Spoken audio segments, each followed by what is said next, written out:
Okay, guys. So finally, we have concluded trigonometric equations, isn't it? तो हम start करेंगे next chapter which is solutions of triangles. ठीक है, ये अपना बोर्ड्स में हो चुका है ये chapter. So you should probably find this chapter easier, है ना, compare to trigonometric functions, right. चलो टाइटल डालो, सॉल्यूशंस ऑफ ट्रायंगल्स.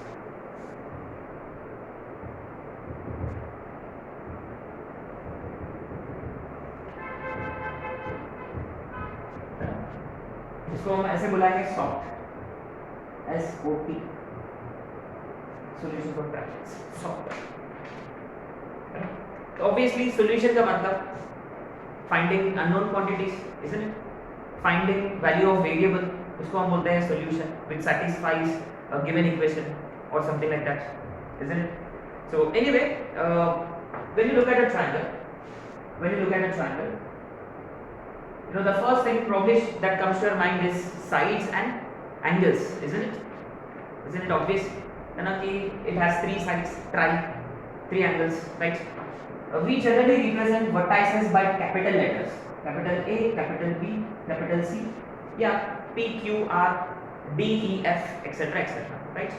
अच्छा, and sides are denoted by small letters which we very well know, isn't it. जैसे कि side opposite to capital A is small a, capital B का opposite side small b, capital C का opposite side small c, something which is known to us. If we are considering P, Q, R, then small p, small q, small r, right. So anyway, तो हम इसको कुछ points के format में लिखेंगे, right. तो अपना पहला पॉइंट रहेगा कि एनी ट्रायंगल और every triangle, right. Every triangle has six basic elements, right. Obviously three sides and three angles, ठीक है. Sure, three sides, three angles. So the very first thing that we should be discussing is कि उन पे या कोई भी तीन numbers को कंसीडर किया तो ट्रायंगल बनेगा क्या, कोई भी तीन एंगल से ट्रायंगल बनेगा क्या, कि ऑब्वियसली उन पे कुछ रिस्ट्रिक्शन है जो हम जानते हैं, इसलिए बचपन पे किया हुआ है ना. जैसे कि if you look at sides, है ना, तो साइड्स पे क्या रिस्ट्रिक्शन है कि remember sum of any two sides should always be greater than third side. Now this is something which we should be knowing, right. A plus B greater than C, B plus C greater than A, and C plus A greater than B, है ना. Similarly, not only in terms of sum, in terms of difference भी एक condition है अपने पास. जैसे कि किसी भी दो साइड्स का डिफरेंस जो है वो तीसरा साइड से छोटा होना चाहिए. एंड सिंस हम ये नहीं जानते कि इनमें से कौन बड़ा है, तो इसलिए हम अप्लाई करेंगे modulus. So similarly modulus of b minus c should be less than a and modulus of c minus a should be less than b, ठीक है. अच्छा, और based on angles, what do we know? Of course, angles are property, pretty important. Angle A plus angle B plus angle C is always equal to 180, ठीक है. अच्छा, ये हम कैसे यूज करेंगे, ये हम अक्सर यूज करेंगे, है ना. जैसे कि ये कहाँ यूज कर सकते हैं हम, हाँ, ऐसे कई क्वेश्चंस होंगे जहां आपको दिखेगा sin A plus B, या हो सकता है cos A plus B, या एक्चुअली क्वेश्चन में ये नहीं रहेगा, क्वेश्चन में रहेगा sin A minus B रहेगा, ठीक है. रिमेंबर ऐसे क्वेश्चन किया करते हैं कि जहां जहां sin A minus B हो उसके साथ साथ में sin A plus B अगर होता तो हम sin वाला जो फैक्टराइजेशन फॉर्मूला जो है वो हम अप्लाई कर सकते हैं कि sin A plus B sin A minus B क्या होता है, sin square A minus sin square B, और उसको हम साइड में बदल सकते हैं यूजिंग साइन रूल, रिमेंबर. अच्छा, इसका मतलब क्या है, उसमें क्या है कि ना साइन a प्लस बी ये नहीं रहेगा, उसमें c रहेगा, समथिंग लाइक दैट। ठीक है, तो एनीवे बात ये है कि अगर आपको a प्लस बी दिखेगा तो इसके जगह हम यूज करेंगे पाई माइनस सी। ठीक है, so whenever we see a plus B आपको तुरंत स्ट्राइक होना चाहिए this can be written as pi minus C. या कभी कभार आपको एक एंगल को, जैसे कि c को we want to convert in terms of the other two angles, उसको भी हम ऐसे लिखेंगे 180 माइनस a प्लस बी। ठीक है, this is something you know which will be using. अच्छा, तो accordingly we have certain standard results, जैसे कि sin a plus b होगा, exactly sin a plus b is directly sin c। अच्छा, कैसे? क्योंकि हमने a plus b को किससे रिप्लेस किया, 180 माइनस c से, और हम जानते हैं कि sin 180 माइनस थीटा इज वापस sin theta. Similarly sin b plus c, sin c plus a, sin b, तो sin के लिए क्या है, a plus b डायरेक्टली वापस c होता है। And remember not only this, हम वैसे ही नहीं, हम ऐसे उल्टा वाला भी अप्लाई करेंगे, है ना, sin c रहा तो sin a plus b लिखेंगे हम डायरेक्टली। ठीक है, जब भी जरूरत पड़े। अच्छा, similarly we have relation for cos a plus b क्या होता है, एग्जैक्टली माइनस cos c होता है, क्योंकि cos 180 minus theta is minus cos। Similarly what about tan, exactly minus tan c।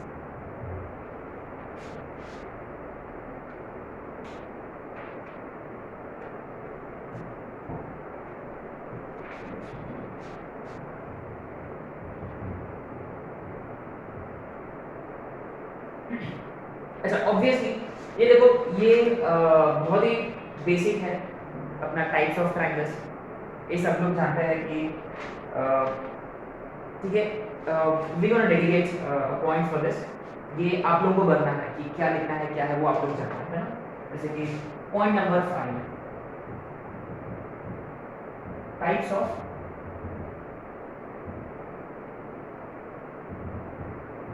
Triangles. इसमें भी देखो we have based on sides,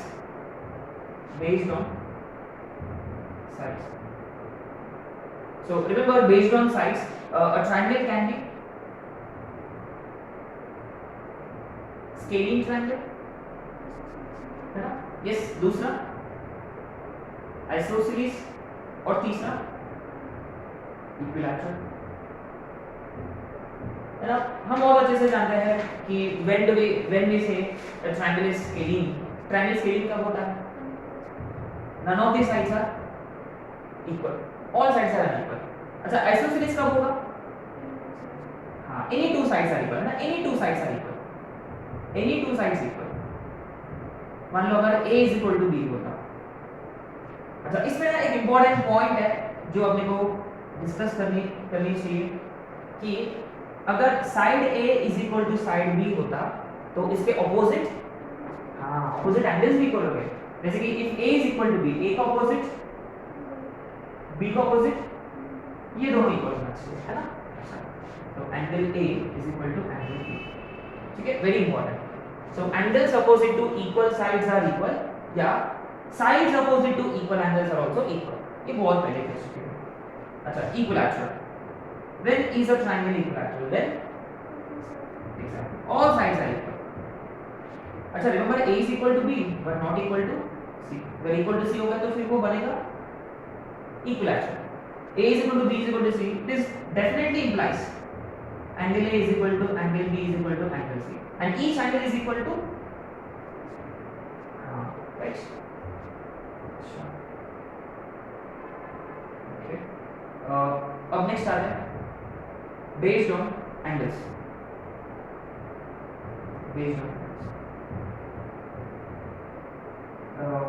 इसमें फर्स्ट वाला acute, right, all angles are less than 90, है ना। if all angles are less than 90 then we say that triangle is acute। और दूसरा right angle triangle, if exactly one of the angle is 90। अच्छा, अगर एक angle 90 होता तो obviously remember sum of the other two angles should also be 90। Okay, और तीसरा obtuse. Of course, one of the angles has to be greater than 90. Right? अच्छा, then we have एक hybrid वाला है, वो है राइट एंगल्ड आइसोसेलेस. हाँ, ये एक इम्पोर्टेंट है ना. तो हम लिखेंगे इसमें फोर्थ टाइप, कैसे भी लिख सकते हो. Fourth type right angled isosceles. उसमें क्या होता है, एक एंगल 90 होगा और बाकी दो साइड्स इक्वल हो गए, है ना. जैसे कि मान लो ये ट्रायंगल. सो ये हाइपोटेन्यूज होता है, इजंट इट. तो ये 90 डिग्री है और ये सिर्फ these two angles are equal, sorry these two sides are equal. ये दो एंगल्स भी इक्वल होना चाहिए. इसका मतलब ये 45 है ना, ये 45 और ये भी 45 और ये 90. ठीक है. अच्छा, तो इन सच केसेस अगर ये x होता, ये x होता, तो this has to be 2x. कैसे? पाइथागोरस. हाँ, एक और चीज है जो सबको पता होना चाहिए और आई होप ये सब जानते हैं, है ना. I don't think we have to note Pythagoras, है ना. तो सब लोग जानते हैं पाइथागोरस. पाइथागोरस में you just have to be careful. What is it कि कौन सा हाइपोटेन्यूज है, कौन अदर टू साइड्स है. This is when we have to be careful.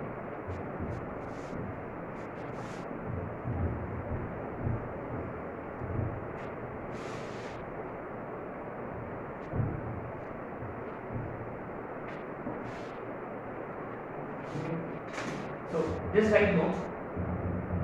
जैसे कि कोई ट्रायंगल है 90 degree. So this is A, this is B,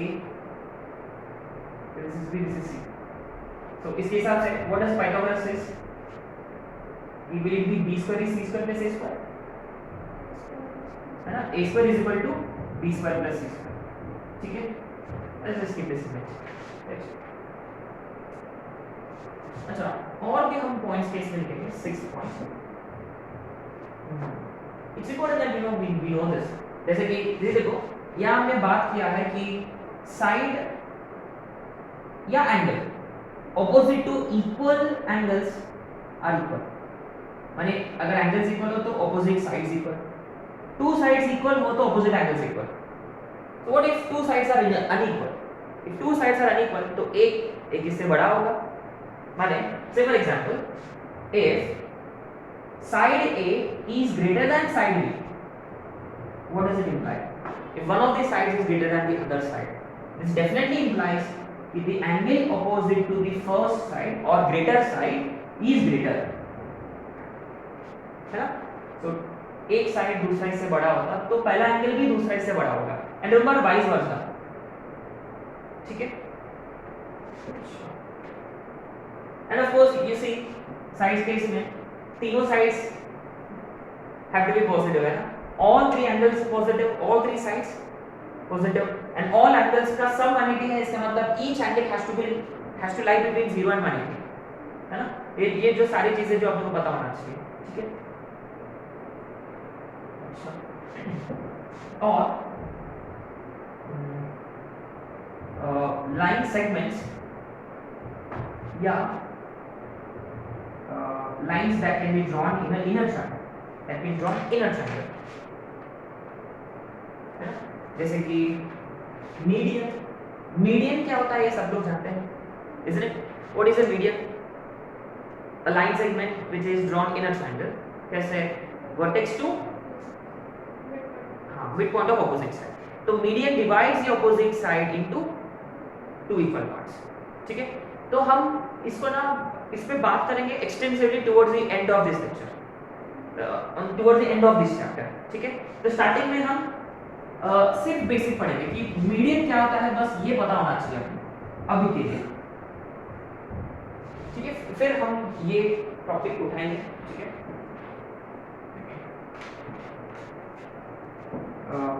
तो इसमें से पहला वाला होगा median. So what does median do? हम इसका डेफिनेशन वगैरह सब हम बाद में लिखेंगे. हम अभी फिगरेटिवली एक्सप्लेन करेंगे. ठीक है. Let's do it figuratively. A B C. तो 3 medians can be drawn, correct? क्योंकि 3 vertices है. तो what does median do? Median joins vertex to midpoint of opposite side. As simple as है ना। और मीडियन का और भी प्रॉपर्टीज है, वो ट्रायंगल्स को दो इक्वल ट्रायंगल्स में डिवाइड करता है, ठीक है, वो भी हम बात करेंगे, बाद में बात करेंगे इस पर, ठीक है। ओके ठीक है, क्योंकि हम क्योंकि हाँ ट्रिग्नोमेट्री के बाद अपना चैप्टर होगा 2D ज्योमेट्री, और 2D ज्योमेट्री में पहला टॉपिक रहेगा जिसमें हम ये सब चीज़ों पे बात करेंगे, सरकम सेंटर, सरकम वगैरह वगैरह। तो वो कैसा है कि वो 90% हम इसी चैप्टर में बात करेंगे और 10% जो है वो नेक्स्ट चैप्टर कंप्लीट करेगा उसको, ठीक है। तो बहुत ही कॉमन है दोनों इसमें, राइट।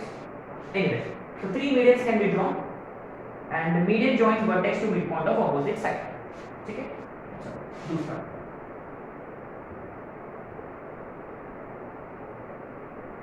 दूसरा क्या होता है, एंगुलर बाइसेक्टर एक होता है। अच्छा, एक्चुअली क्या है कि जब तीनों मीडियंस को अगर हमने ज्वाइन किया है, अगर हमने तीनों मीडियंस को ज्वाइन किया,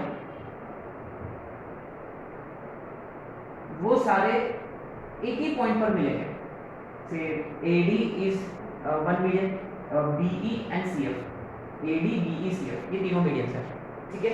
तो all three medians meet at the same point, जिसको हम बोलते हैं सेंट्रॉइड, इसको हम बोलते हैं centroid. Centroid is denoted by G। ये मत पूछना क्यों, ठीक है, सेंट्रॉइड G होता है, ठीक है। प्लीज डोंट आस्क मी कि सेंट्रॉइड तो C है तो G कैसे आ गया, है ना। तो एक एक्सप्रेशन हो सकता है C ऑलरेडी है, लेकिन G क्यों ऐसे, ठीक है। अच्छा, अब आता है नेक्स्ट एंगुलर बाइसेक्टर।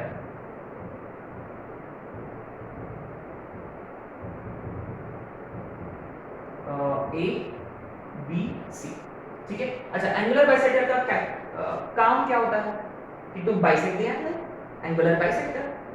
अच्छा, so it divides the angle into two equal parts. मान लो AD इज बाइसेक्टर, ठीक है। तो a very important point that we are supposed to know is, ये जो जैसे कि मीडियन ऑपोजिट साइड को कौन सा रेशियो में डिवाइड किया, 1:1। तो ये अगर मान लो ये 2 सेंटीमीटर होता तो ये भी 2 सेंटीमीटर होता। सिमिलरली एंगुलर बाइसेक्टर जो है वो भी BC को कोई पर्टिकुलर रेशियो में डिवाइड करता है, और वो कौन सा रेशियो में डिवाइड करता है, जैसे कि ये देखो, ये कैपिटल C है तो इसका ऑपोजिट स्मॉल c, ये कैपिटल B इसका ऑपोजिट स्मॉल b। तो angular bisector divides the opposite side in the ratio of other two sides। जैसे कि ये जो है ये रहेगा C is to ये रहेगा B, है ना। तो ये सब हम कहाँ यूज करेंगे, ये चैप्टर में भी थोड़ा बहुत यूज करेंगे, नेक्स्ट चैप्टर में हम ज्यादा यूज करेंगे, ठीक है। कोऑर्डिनेट ज्योमेट्री, 2D ज्योमेट्री के ये पहले पॉइंट कि what does angular bisector do, it divides the opposite side in the ratio of other two sides. ये आप लोगों को 10th में था ऑलरेडी, 9th और 10th में था, है ना, angular bisector theorem, right. Okay, and similarly कितने मीडियंस ड्रॉ कर सकते हैं हम, 3। सिमिलरली कितने एंगुलर बाइसेक्टर्स भी ड्रॉ कर सकते हैं, 3। जैसे कि मान लो BD एक हो गया, BD सॉरी AD BE और CF। So all angular bisectors meet at a point which is basically called as in center, है ना, जिसको हम बोलते हैं in center, which is denoted by capital I। So in center का बहुत ही अच्छा कहानी है कि what is it, what happens in center, I mean center का मतलब it's related to circle, है ना। in center का मतलब जो अंदर से ड्रॉ किया जा सकता है। So if you draw a circle, ये थोड़ा सा टोमेटो जैसे दिख रहा है, इससे बेटर सर्कल आप मेरे से एक्सपेक्ट नहीं कर सकते, है ना। अच्छा, तो इन सेंटर को सेंटर लेते हुए अगर आप आपने एक परपेंडिकुलर ड्रॉ किया साइड में, जिसको हम बोलेंगे इन रेडियस, है ना, तो एक सर्कल बनेगा, ठीक है। इसको हम बोलते हैं इन सर्कल। तो हमने क्या किया बेसिकली, इन सेंटर से एक परपेंडिकुलर ड्रॉ किया on to one of the sides, उसको हमने लिया इन रेडियस। उससे हमने एक सर्कल ड्रॉ किया with incentre at centre inradius, है ना, इसको हम बोलते हैं इन रेडियस। तो ये सर्कल जो है ये तीनों भी साइड्स को टच करता है, ठीक है। तो इसका कहानी क्या है वो हम इन डेप्थ बात करेंगे लेटर ऑन, ठीक है। अब आते थर्ड रहेगा एल्टीट्यूड्स। तो एल्टीट्यूड्स का क्या कहानी है? एल्टीट्यूड्स का मतलब इनडायरेक्टली हाइट्स, ठीक है। अच्छा,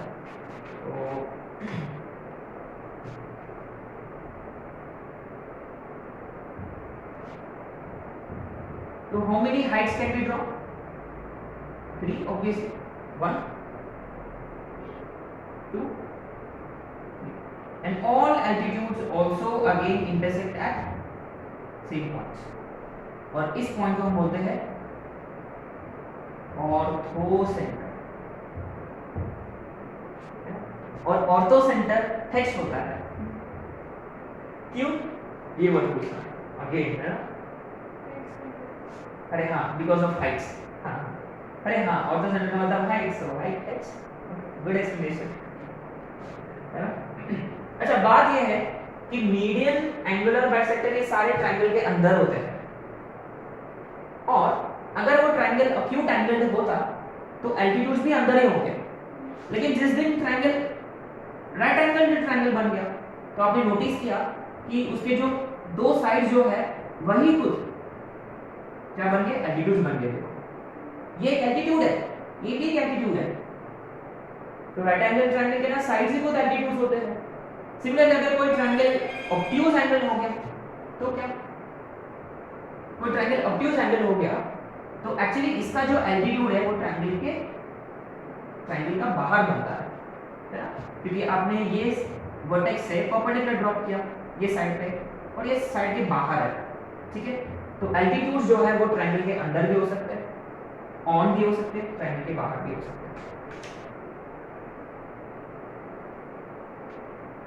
ठीक है। A very important point that we have to keep in mind, और ये हम यूज करेंगे, है ना। तो क्या है बेसिकली इसमें देखो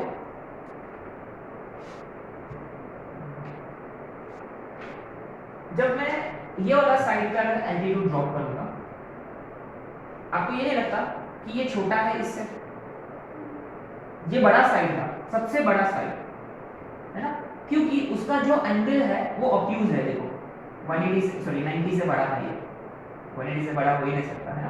तो 180 से बड़ा है तो ये ऑब्ट्यूज एंगल हो गया, तो इसका ऑपोजिट साइड ग्रेटेस्ट होगा ऑब्वियसली।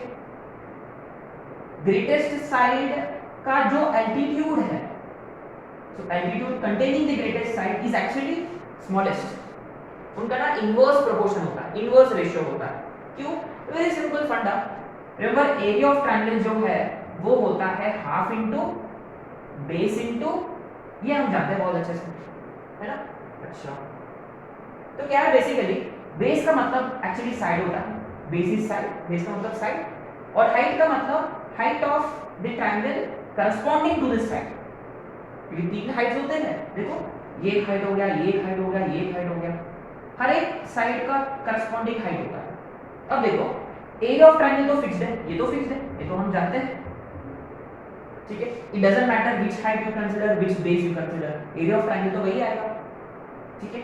अच्छा, तो इसमें से अगर आप हाइट कंसीडर करोगे तो ये एक्चुअली डेल्टा अपॉन बी होगा, है ना। तो 2 delta upon b is h। इसका मतलब ये देखो, हम इसको ऐसे बोल सकते हैं कि height is inversely proportional to base. In other words altitudes are inversely proportional to sides।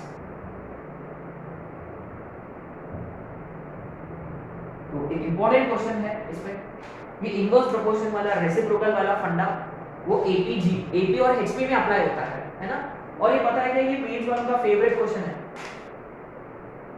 2-3 बार आ चुका है, ठीक है। इसका मतलब अगर साइड्स एपी में होंगे तो एल्टीट्यूड्स एचपी में होंगे, क्योंकि वो रेसिप्रोकल वाला फंडा अप्लाई होगा, ठीक है। सो एनीवे एंगल्स और साइड्स के बीच में डायरेक्ट प्रोपोर्शन है, greater angle greater side, greater side actually smaller altitude, inverse proportion है, ठीक है। So keep this in mind, very very important points.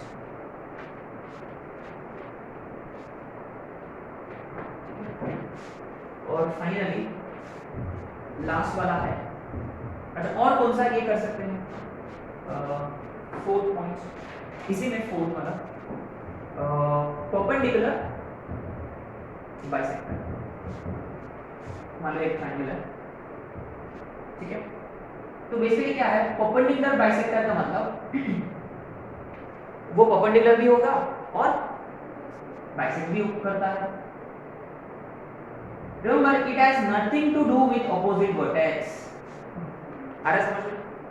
आपने नोटिस किया vertex to midpoint of opposite side, vertex से आपने draw किया है बाय बाइसेक्टिंग एंगल, वर्टेक्स से आपने परपेंडिकुलर ड्रॉ किया है, लेकिन यहाँ वर्टेक्स से कोई लेना देना नहीं है, it has everything to do with side, side को बाइसेक्ट कर रहा और साइड से परपेंडिकुलर भी है। एंड रिमेंबर इट मे और may not pass through vertex, है ना। ये देखो इस केस में अगर आप एल्टीट्यूड ड्रॉप करोगे ऐसा कुछ होगा, बट लेकिन हम ये बोल सकते हैं कि एल्टीट्यूड और परपेंडिकुलर बाइसेक्टर्स आर डेफिनेटली हां पैरेलल टू ईच अदर, हम इतना बोल सकते हैं, ठीक है। So keep this in mind, altitudes are different, perpendicular bisectors are different, altitude will not bisect your base, perpendicular bisector bisects base. तो ऑब्वियसली कितने परपेंडिकुलर बाइसेक्टर्स ड्रॉ किया जा सकता है एक ट्रायंगल में, 3, क्यों? क्योंकि तीनों साइड है और तीनों भी परपेंडिकुलर बाइसेक्टर्स जो है वो एक पॉइंट पर मिलेंगे, जिस पॉइंट को हम बोलेंगे circumcentre, which is denoted by S. क्यों? सर्कम सेंटर है ना S, okay, that's not the reason, definitely not the reason, अच्छा क्योंकि फिर इन सेंटर भी तो ऐसा हो सकता था। एनीवे सर्कम सेंटर एस है। अच्छा अगेन यू सी सेंटर का मतलब probably a circle is related to this. So ये तो आप लोग ने 10th में किया है, 9th में था सीबीएसई टेक्स्ट बुक में। तो क्या basically when you draw a circle with circumcentre as centre and जैसे कि विथ एसए या एसबी या एससी एज रेडियस, वो तीनों सेम रहेंगे और एक्चुअली वो सर्कल जो है वो पास करेगा, वो पास होगा थ्रू ऑल द 3 वर्टाइसेस, है ना। तो इस यो सर्कल को सर्कमस्क्राइब कर रहा, तो इसलिए इस सर्कल को हम बोलते हैं सर्कम सर्कल। और ये जो रेडियस है ना एसए एसबी एससी ये तीनों इक्वल है, इसको डिनोट करेंगे बाय कैपिटल, अच्छा ये तो किया हमने है ना, साइन रूल में आएगा ये, इसको हम बोलते हैं सर्कम रेडियस, ठीक है। एनीवे इस पे और बात करेंगे हम कमिंग लेक्चर्स में towards the end of this chapter और maybe in the next chapter, ठीक है।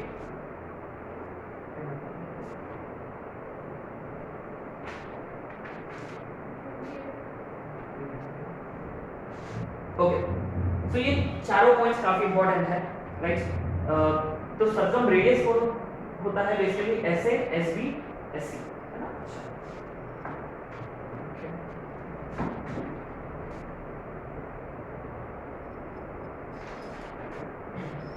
और जो छोटे मोटे चीजें हैं क्या है बेसिकली जो 8th और 9th ट्रायंगल्स के वक्त आप लोगों ने डिस्कस किया है,